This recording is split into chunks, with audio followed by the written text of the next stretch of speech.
Courtney, welcome to the Blogger Genius podcast. Thank you. I'm so excited to be here. So, you were the inspiration for the podcast episode I recorded that went live last week. I did a solo episode where I talked about how we were in Miami at a hotel and my husband couldn't get on the Wi-Fi and he was so frustrated. And then I had a call with you where you said, "Oh my God, I just need easy tech. MiloTree is so easy." And that made me go ding, ding, ding. I want to do a solo episode about this. And I love that you heard it and knew I was talking about you. Yes. So before though we launch in and talk about digital products and your blog, will you give us a brief background of your business, your career, and you being a mom and how it all fits together? Yes. Well, it is like an ever evolving jigsaw puzzle, honestly. Because as you said, I am a mom. I have three wonderful kids, a tween who's almost 13 and 8-year-old twins who are in competitive gymnastics. So we actually spent this weekend in Hilton Head for their first competitive meet. So like we are always on the go.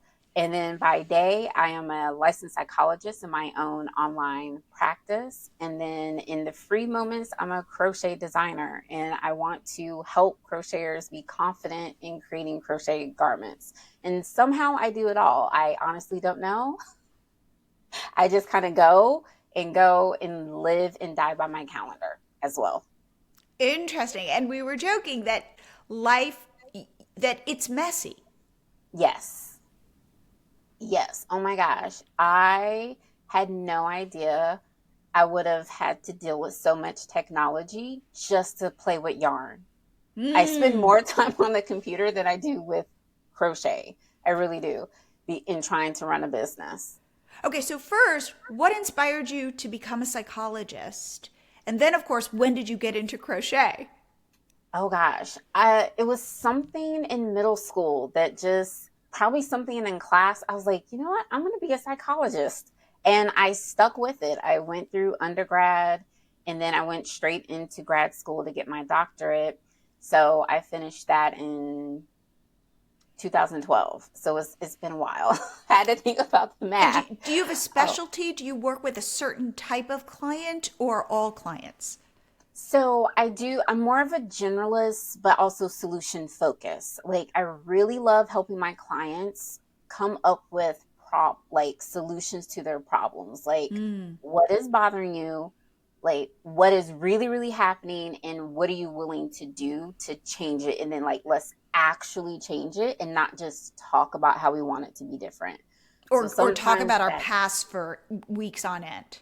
Yes, yes, because that is a part of it. But like in order to get to where you want to be, we need to acknowledge the past, like the impact of it right now, but then what to do now so that you Mm. no longer feel that way or continue to act in that way or allowing certain people in your lives that are, ugh.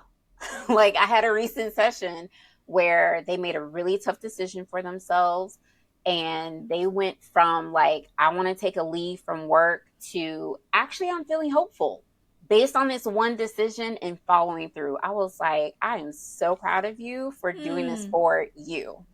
So it's Mm. those moments that like really really make it worth it. So tell me then about crochet. Yes. So I learned from my mom as a kid. She taught me crochet and knits. And so I kind of fiddled around with it, had no idea what I was doing. When I got to college, I decided to come back to it. That's when I learned about the world of patterns. I was like, whoa. So I would just like make stuff, trying to sell hats, to other college students.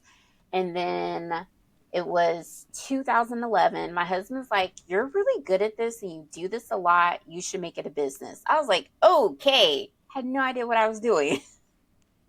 No idea. Tried to sell finished items. That wasn't going so well because I really had no idea what I was doing. And then a mentor that I was working with suggested that I could be a designer back in 2017. I was like, what do you mean? Like, I don't know what I'm doing. She's like, you make ideas from your imagination, therefore you're a designer. And that's really what Wow. started it all. So, what is a crochet designer? Give me an example. So when I see a ball of yarn, I will have an idea either from my imagination or inspired by something I've seen in fashion, maybe something on TV. And then I'll be like, ooh, I want to make that with yarn and a crochet hook. And so I determine how many stitches and how many rows. So the stitches make the width, rows make the length, depending on which way you make it in order to create a garment. So like a sweater like this, I could make a crochet version. It's the Hmm. same thing with hats or those that specialize in making the toys, which is called amigurumi. That's the Japanese term, are the little crochet toys. So you can make anything: slippers, pants, sweaters, bags, blankets. There really is no limit except for, how long your hands can go without cramping. All right, so you go, hey, I've gone down the path of trying to sell finished products, Hmm. and that wasn't quite working for you. But you're Right. not just wanting to make like baby booties. Right. You want I to love kind of making clothes. elevate. You want to elevate crochet to making clothes. Yes, yes. I've even participated in a few fashion shows that were centered around crochet. So designers from around the country, we get to showcase like a line. So there was resort wear, outerwear, just a whole bunch of things. I even designed my birthday dress last year because I turned the big 40. So I was like, I want to make a unique outfit. And I was so lucky to have met an independent dyer at a trade show last year who actually provided the yarn for the dress. So my dress will be featured in the fashion show at the trade show this year in May. Wow. Is it on Instagram? Yes, it is. Okay, so tell us your Instagram so we can all go see the dress. Yes. Okay. I am Creations by Courtney LLC on Instagram and Facebook. I had to add that. Someone else had gotten my name. Oh, don't you hate that? Okay. Yes. Very cool. So we can after you can pause the episode or at the end, go see your dress. So now let's talk about you thinking in terms of I want to sell something that is me, that is unique. Like tell me Hmm. about how you got to the place of, yeah, this is what I'm going to do. I'm going to sell these patterns. It was just starting to pay attention to what other people are doing. So, like, as a crocheter, we love to collect patterns and we love to collect yarn. Like, those are almost separate hobbies. And so, looking at what they were doing and then starting to connect with people who are also doing it, it was kind of like a collective effort. Someone who was like, hey, I'll teach you some of the background stuff of how I've gotten to this point as a crochet designer. That I was learning about like the standard terms, the measurements, and then I found other opportunities to learn, to dive deeper, because just because you have an idea and you put it out there doesn't mean that people will understand. So this is why the standards are important, in that you write a very clear pattern so that people can make what they see. Which is why the whole AI thing is a love-hate thing in the crochet, because people are like, ooh, make this super cute Highland cow. You get the instructions and it's like a blob because Mm, someone used AI to make it who doesn't actually know crochet.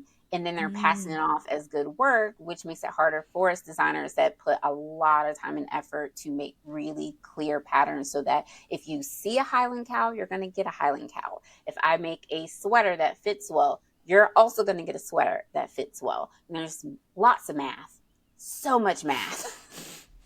That is really funny.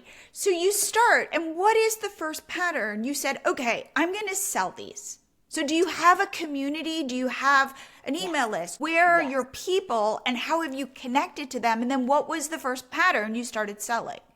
So I have my website. It has gone through a few iterations and redesigns.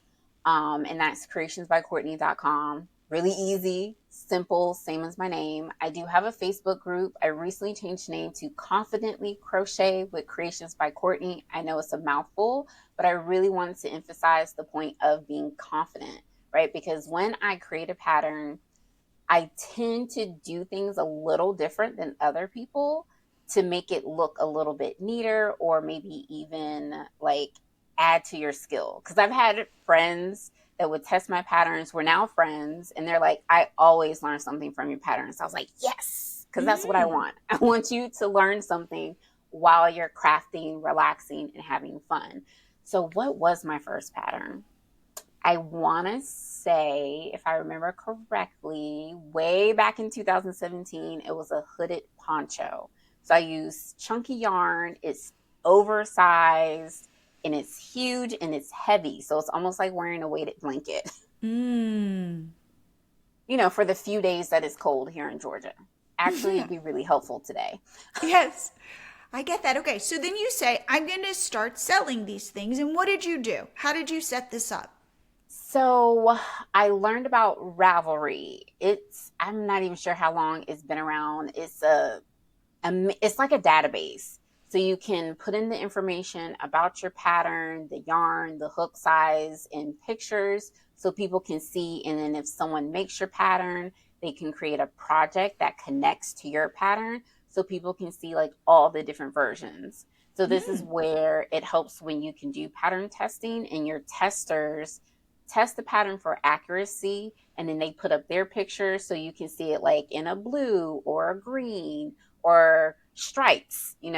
So it just helps other crafters find what they really want to make without be like, oh, it's just one picture. Like, what does it look like at the back? And how does it fit on different body sizes and things like that? So Ravelry is a huge database with the community aspect of forums. I've never been able to keep up with that part though. And is it just for crochet? It's for crochet, knitting, and weaving. And I believe a few other fiber arts like tatting and stuff. So, but definitely fiber arts. Okay. And so you start there and you're not Yes, selling on there. You're you just, can sell. okay. So you start selling and people start buying? Yes. So when you release a new pattern, if a lot of people know about it and they're visiting that page and they're adding it to their favorites, they have a hot right now list of your top 10 and top 20 pattern releases for the day. So if a lot of people are visiting the page, it like moves up in the list.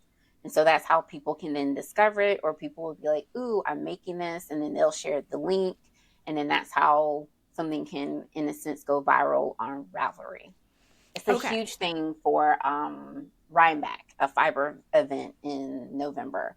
People will usually pick a sweater, a knit, and a crochet version, and then everybody makes it, and they all show off their sweater at the fiber event. Wow. Who I'm knew this hoping to whole get world there. existed? It's amazing. It's so much, and I it's so love the fun. internet. Don't you love it? That like you can Yes, find people who are obsessed with what you're obsessed with. yes, I love it. It is so funny to go to an event in person, and it's almost like you look familiar, and then they like say your Instagram name, but like, yeah, that's me. That is, it's like you're famous in this Yes, world. yes, Okay, so you decide now though you're going to sell patterns off of this on like your like using other tools and stuff. And what yes. was that story? Yeah, so moving outside of Ravelry, I still have that because it's an amazing database that's like the go-to for a lot of fiber artists. Um, I have an Etsy shop. Etsy is its own beast because of the SEO, so that is something I will be working on this year. And then in the process of working with a crochet business coach, I learned about another cart service. And I was like, oh, yeah, so this looks great because I was like, I want to be able to elevate the experience when you crochet, not just the pattern, but doing a crochet along, which is a community activity where we all make the same thing. So we start together. You get your stuff and then we're sharing progress. So it's like sitting together, but virtually I you like that. know.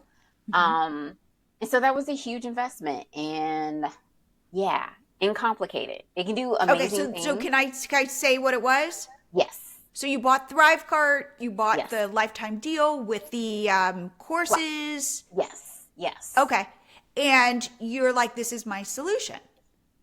yes. I thought it was. Okay, and then what happened? Like this is exactly what I hear a bunch of Yeah. times. So like I know how to do a product, right? I can copy. copy it and update stuff, right? But like some of the other stuff, I have no idea what to do with it. I don't have time to learn how to use all of that stuff to really do the conversions and the upsells and the downsells. And I get why that exists, but I don't think I'll have time to really learn and understand that as well as I could until my twins are in middle school College. or high I was going to school. say, yes. Maybe. I get that. I get that. And this is this weird thing that I share a lot, which is there are so many awesome products out there, but they're very complicated. Yes. And I have found this in my own life, which is there's this email service that I've used, and I signed up for it, and it was weirdly simple, not pretty, but simple. And I noticed that I kept going back to it. Yes. And then they started adding all these features that I then had to learn. And then I started to get angry with it because it just did this simple thing. And now this was hidden here and this menu was here. And there were all these features that I wasn't going to use. To be honest, I feel a little bit like that with Canva. I probably use 5% of Canva. I know what to do. I know what it's useful for. Now, maybe I could explode my business if I learned the other 95%, but I'm not sure. And right now, it doesn't feel worth it to me because, to be honest, I don't really think it will help me explode my business. I think what would be a better way is by talking to people like you and understanding your pain points and hoping to address them. But I notice my husband and I talk about this a lot. There's a thing called feature creep, which is it creeps in and you end up, as you're building technology, you end up with more and more features and you lose sight of what your tool does and how it helps people. And it's funny because when you're building technology, you're building like software, you assume everybody's where you're at. Right. And they're not. And so when we step back, and so when we built our pop-up app, all we said was, let's make it simple and people can just install it with a WordPress plugin. We're going to give you very few options, but it'll work. It will grow your audience. If you have traffic to your blog, I promise it'll grow your followers. It will work. And that's how we approached MiloTree. And what we have to fight is this idea of feature creep. Even though we have all these features and we have this roadmap and we plan to build this stuff out, but we, as I've shared in previous podcasts, we try to battle test these features to make sure they make sense and that it's intuitive. Yes. And I feel like this is... It is. Everything is so complicated. Even like, I forgot, it was probably listening to your podcast how I first discovered the MiloTree cart, and I just loved how you talked about it being simple. And then I actually decided to give it a try, and it really is simple. And so now it's deciding to like maybe move everything over, but also use it for more things, because in addition to patterns, I have so many different ideas, like digital products that will assist crocheters, like a project planner that's more than like a one sheet. But then I do have like a simple free download that I haven't put in there because I've been using your MiloTree freebie for my latest lead magnet, which is a guide all about garments, because that's what I want to be known for. So I'm like, project planner, that one can wait, but it's just so easy. I can click and then it just takes me step by step versus it's like a menu here, several steps there, then another button and more steps there. And that's like what's so hard with ThriveCart. With MiloTree, I can literally hop in. If the session ends early, I could be like, ooh, let me pop this in here really fast and be done. ThriveCart, I got to do my 2-factor authentication. That takes 2 minutes. Then I got to navigate to the right place just to get to making a copy of the product to do a new one. And I don't have time for that. I literally don't have time for that. It's a miracle I've gotten this far. It's funny, but I want you to know I struggle with the same thing because I use a million tools every day. And I have started to say, this should probably take me an hour. Right? Like I'm using a tool. I should be able to get through this in an hour. And now I've started to be more realistic and to say, if I think it's going to take me an hour, chances are it's going to take me at least an hour and a half. I've started to buffer in extra time because otherwise at the end of the day, I feel like I haven't achieved my goals and feel bad about myself. I feel like we should do a therapy session on this because even though I think I'm pretty fast at what I'm doing, I know what I'm doing, I can focus, but I run into some sort of snag where it's not working like I want it to. And or I do something and then who knows, my computer freezes and everything I've done I've lost. I'm sure everybody has had that happen. Yes, Or I have so to go to painful. YouTube and watch a video because I don't know where this feature is. So I've started to buffer in what I call like tech time, which isn't creative time. It's the frustration time. I do this thing. I don't know if my husband thinks this is a good idea. In my mind, I put away probably $300 every year. It's not real. Like it's just in my mind for the things that I have to pay for that I didn't anticipate that hurt my heart. An example was when we were living in Los Angeles and I would end up with a parking ticket. And I would go, oh no, here is an extra $100 I didn't expect to pay. So I have like a $300 slush fund in my brain to help me deal with those things that are painful. Yes. Like a late fee that I didn't expect on a I didn't pay a bill in time and I got a late fee that kills me. But I go, okay, it's part of this slush fund, so I know that that money is there so that I don't feel the loss as deeply. This is how like I manage my own psyche, and I now have started to factor that in to the work that I do, which is I have this now slush fund of time because I understand that things are going to go wrong that I don't anticipate.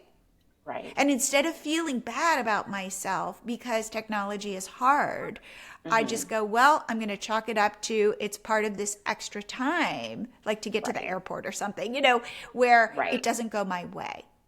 And so with MiloTree, the one thing that I hope we are solving is it is what it is. It's simple and that it feels good.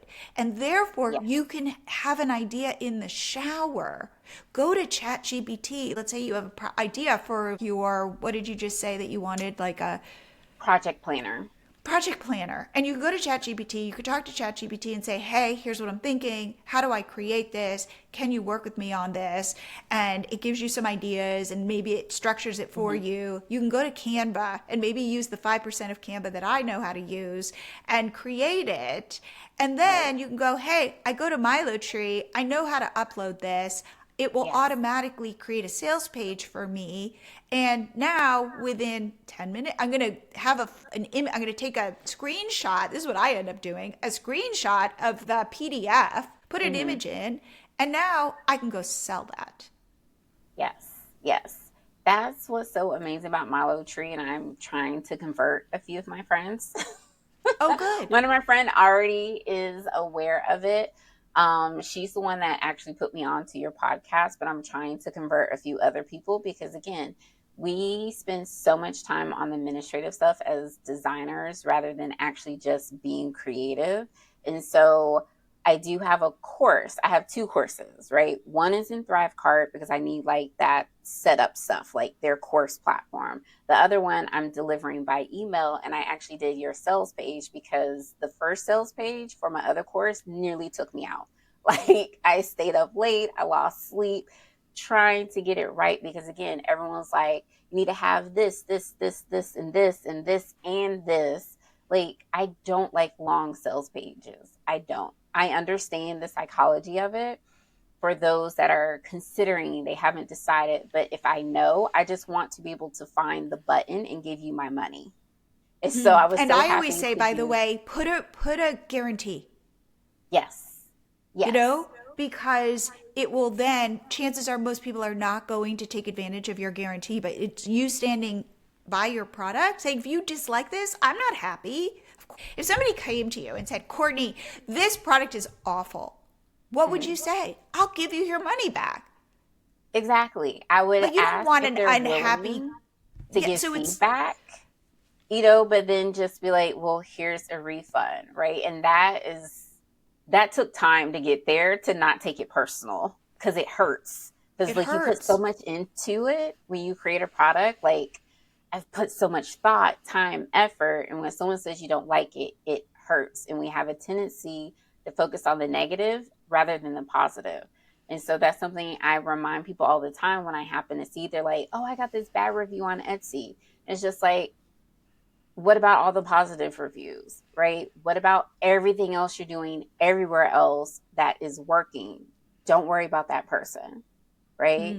Because we're human. We're So so take that human. moment and then just be like, if you're willing, give me feedback. And I actually had that happen recently with someone replied to a newsletter.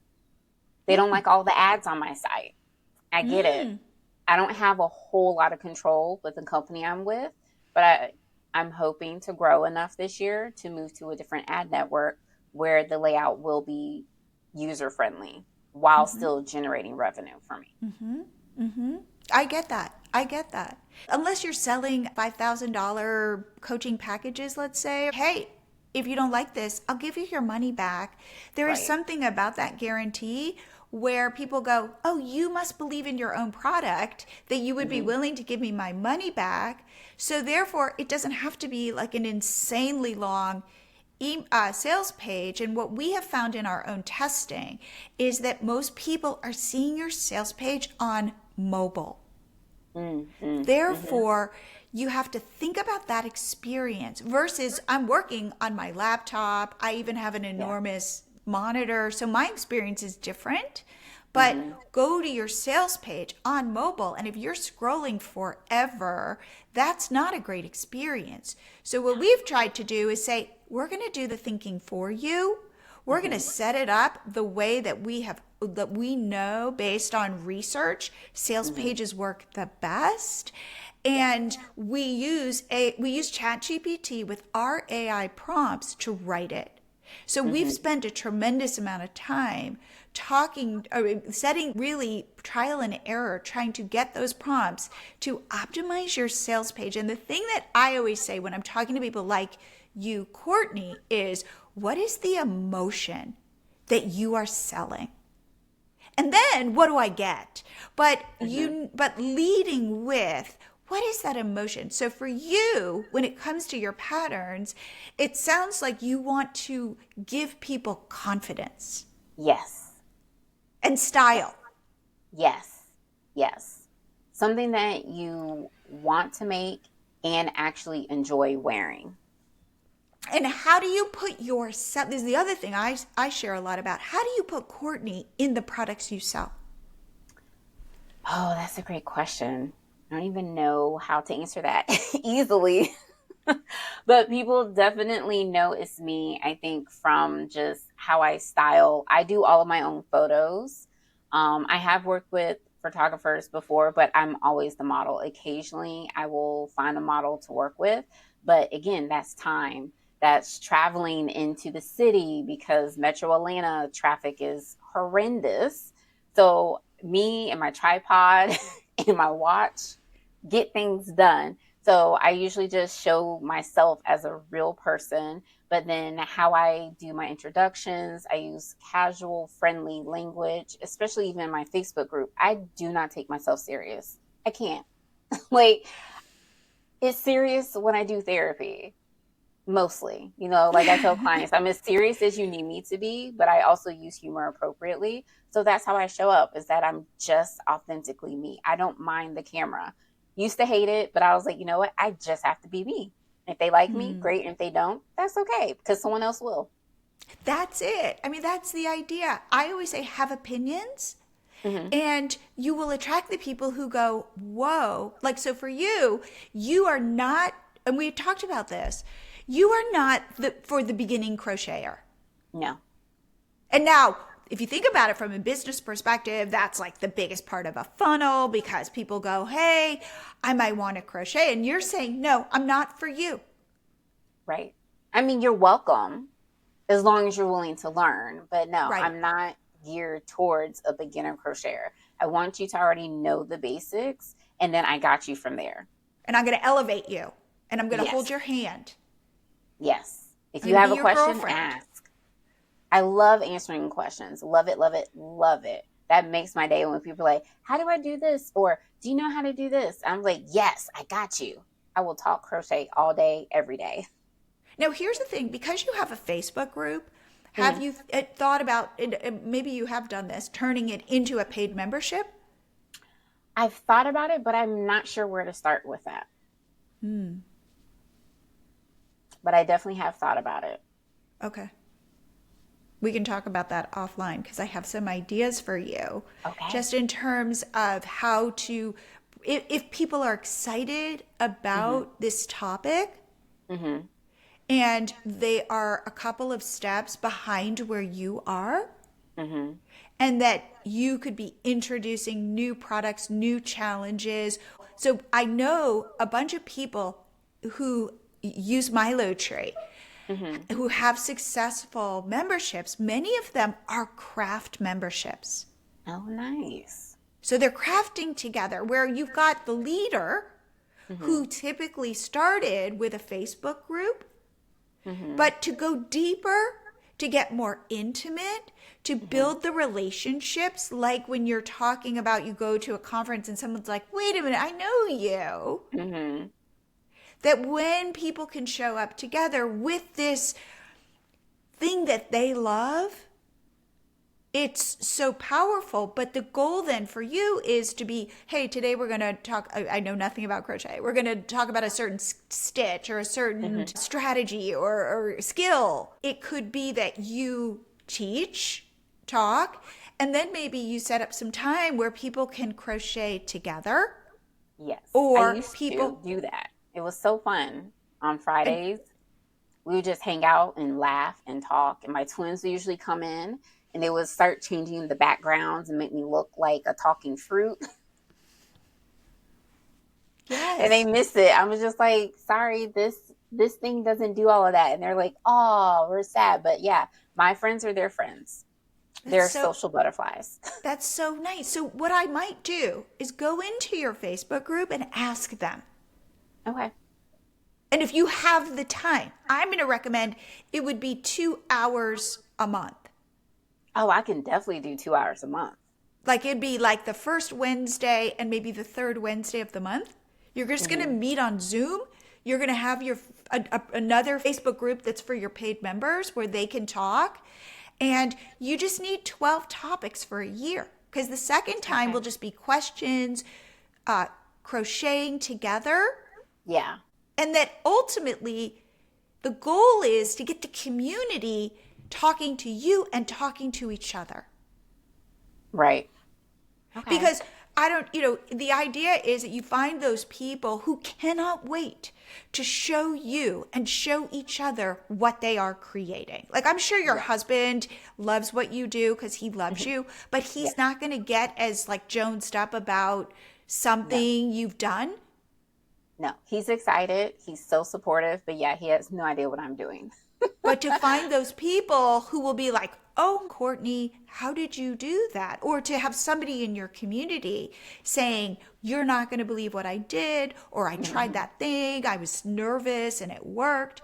That those being around those people is so, I don't know, I'm going to call it life affirming. Right? We call it squirrel in the fiber community. Like, ooh, squirrel, right?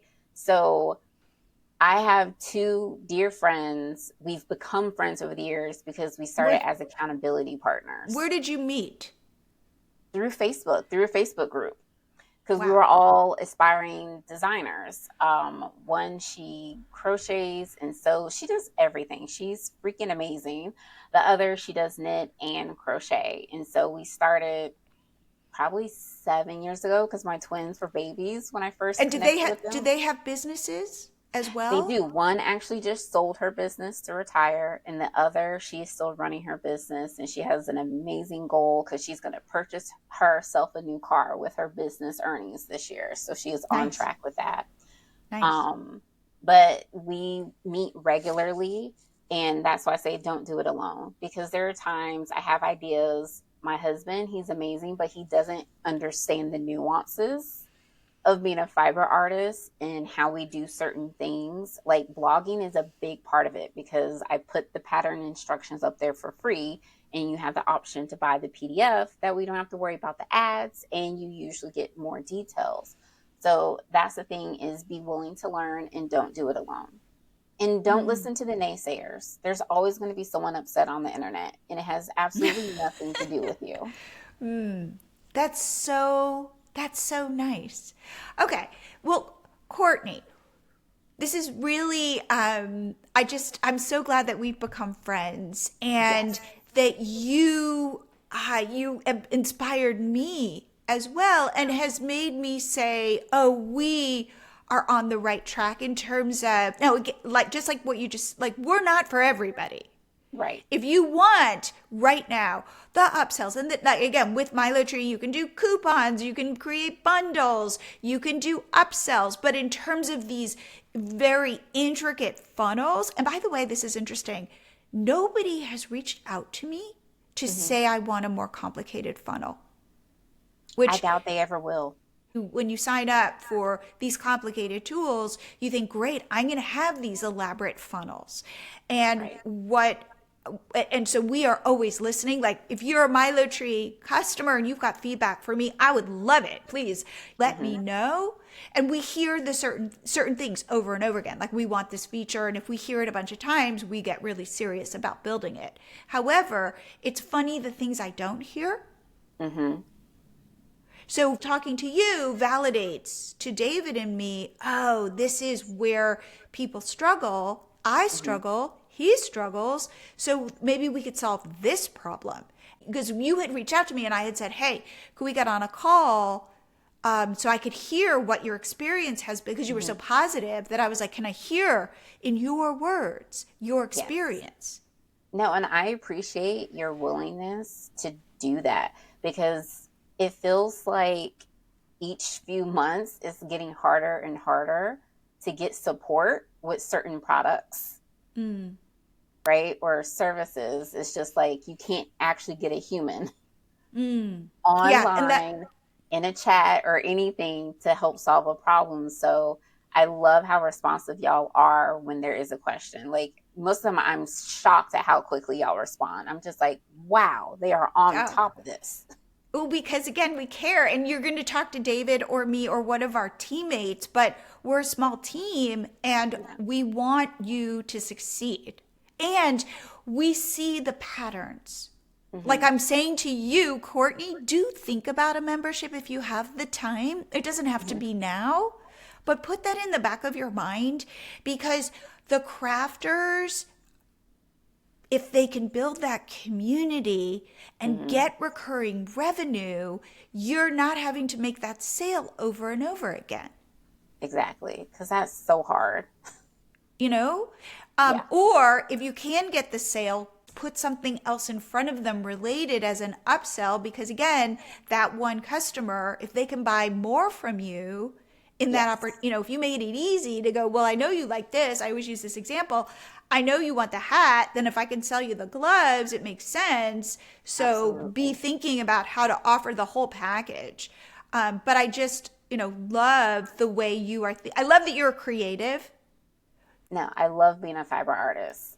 Again, I can take a ball of yarn and a crochet hook, and with enough time, I can turn it to anything. I usually surprise myself when I finish some of my designs. I love that. So, Courtney, if people want to reach out to you, see your beautiful designs, if they have a question for you, where should they go? Yes, my website is creationsbycourtney.com. That's where you can find all of my crochet patterns, tutorials, and other things related to crochet. And I am Creations by Courtney LLC on Instagram and Facebook. I really love hanging out on Instagram because I just love the pictures and the videos and connecting with people. And you can also join my Facebook group, Confidently Crochet with Creations by Courtney. We have fun, we laugh, we share our pictures, we ask questions. It's just a good old time. Okay, and I will have all those links in the show notes. So if you just scroll down, you'll find them. Well, I have to say, Courtney, I look forward to watching your journey, and I've learned so much about this super cool niche that after we get off this call, I think I am following you on Instagram, but I am going to go to your Instagram just to see all of your beautiful designs. Thank you. Honestly, thank you so much for coming on the show. Thank you for having me. This was fun.